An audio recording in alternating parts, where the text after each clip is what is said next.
Obviously, Jack Smith violated the law. One thing I can tell you is there is a high level of interest in addressing the weaponization of the federal government, in this case the Biden Justice Department, against Article 1 members of our government. Welcome back to Wake America Early. So you just heard from Senate Majority Leader John Thune prior to the House of Representatives unanimously voting against a provision that allows Republican senators whose phone records were seized by former special counsel Jack Smith to sue the federal government. So for more on this, we are happy to be joined now by Texas Congressman Pete Sessions. Sir, good morning. I really appreciate you joining us. I would love to get your initial thoughts on this. Was there any surprise this was a completely unanimous vote? I think I had a question that I could not hear. I'm sorry.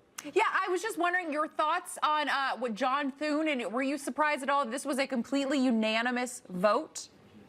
No, I was not surprised at all. In some fairness to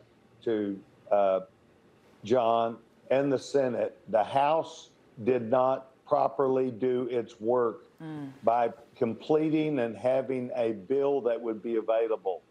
In fact, the Democrats brought legislation to the Rules Committee 9 times, and we should have provided a better context with the bill. There is an agreement that we had in the House about the need to make sure we completely vetted the files that would come from the Department of Justice. What didn't happen is we did not put that into a piece of legislation outlining what we intended to do. So once we allowed this as a unanimous vote in the House, the Senate took it as though they would then have to take the next 2 weeks to debate this and pass this. And that is a hurdle because the Senate has cloture rules they were not going to accomplish. Yeah. So they simply took it, unanimously passed it, the president signed it. Yeah.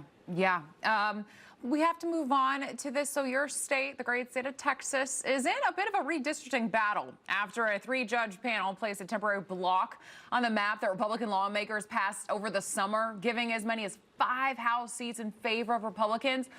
All right, sir, what happens now? Because we know that Governor Greg Abbott is appealing this decision.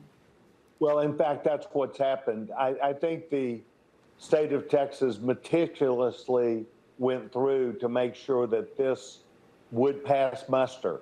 But now the federal appeals court has ruled this way.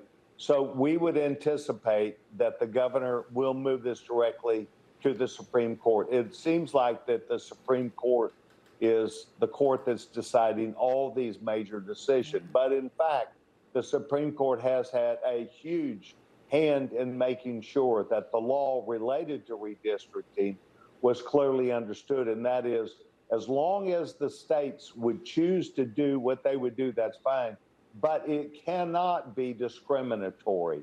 It cannot be where the intent behind this is to make racial gerrymandering. Political is fine, but not racial gerrymandering.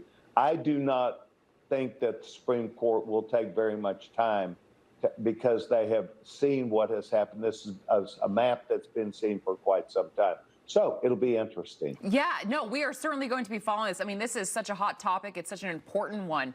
But turning now, sir, to actually, I do want to talk about a bill that you actually introduced, the District of Columbia Judicial Nominations Reform Act. So in this bill, it would terminate the District of Columbia's Judicial Nomination Commission. I would love for you to kind of dive into this and explain more.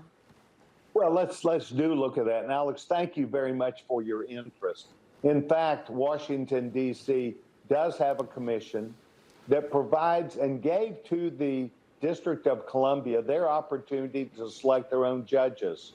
The facts of the case are very simple. They have about 5 judges, I think it's 4 right now, and some 12 or 13 that have been nominated but never approved. The United States Senate, not under Biden and now not under Trump, have approved those judges. So the burden falls upon these 4 judges to make the work of what should be 15. So correspondingly, what happened is we said, let's make this to where we do away with the commission.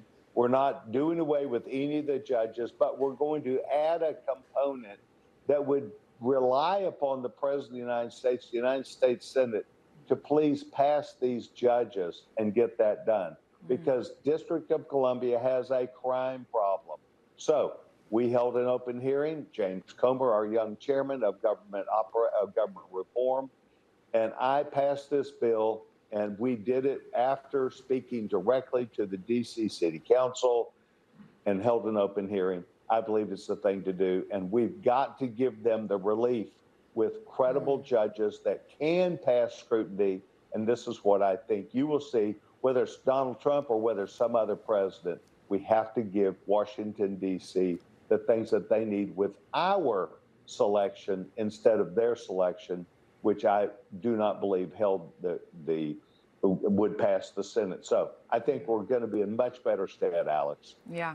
Sir, thank you so much for all of the work that you are doing and for coming on this morning. Again, Congressman Pete Sessions of Texas, really appreciate you waking up early with us. You bet, Alex.